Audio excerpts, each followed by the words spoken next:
Hi, I'm Michael Price. I'm a composer for film, TV, and other projects. And I'm here with the wonderful Paul Frith. Yay! And Andrew Davie from Bear's Den. And we're chatting about Fragments, which is their beautiful new project.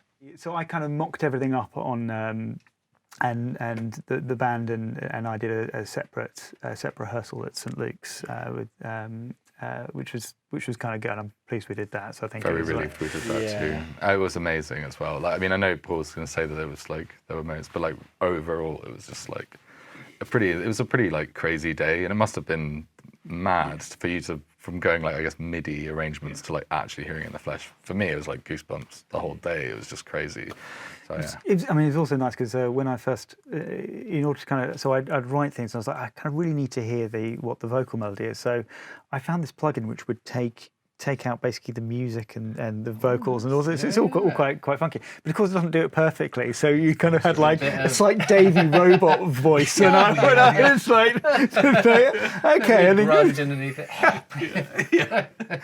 Yeah, and I mean, back to your kind of also your earlier point. I think the other funny thing with doing it with the band was when I kind of said to you, "It's like, yeah, you're not playing guitar on these ones," and yeah, that's the kind of.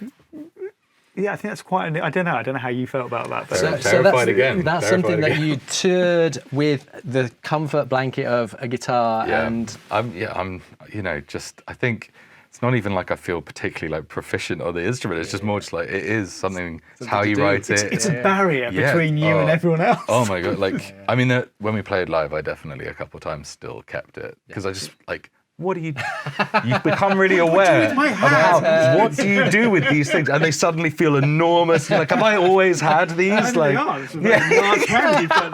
what the hell is wrong with you? So yeah, you just feel really strange. Gershwin hands. So yeah, I was just like, name for the next song. Yeah, exactly. I was just standing there feeling a bit like this is very weird.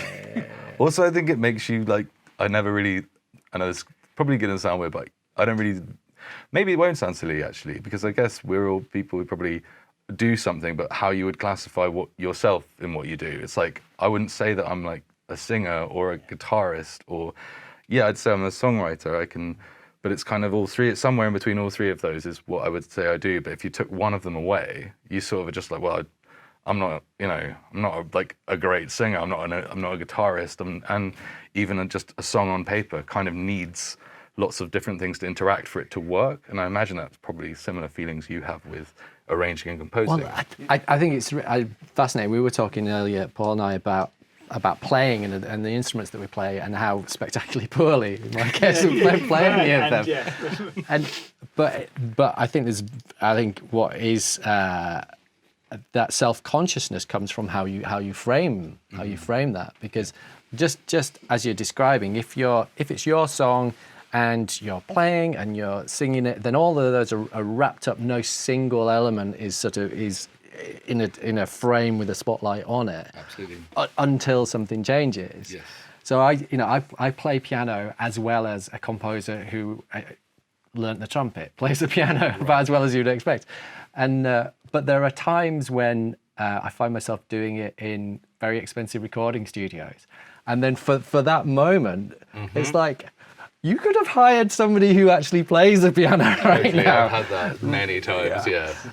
And yet, I think, our conversation about gradually as you get sort of, witheringly old, there's a sort of permission that you give yourself to kind of go, well, okay, it is me who's in here right now. And even though there are 10,000 people who could do it more proficiently, I sometimes think that there is an accumulation of tiny decisions and tiny contributions that make a piece of art into what it is. Absolutely, couldn't agree more.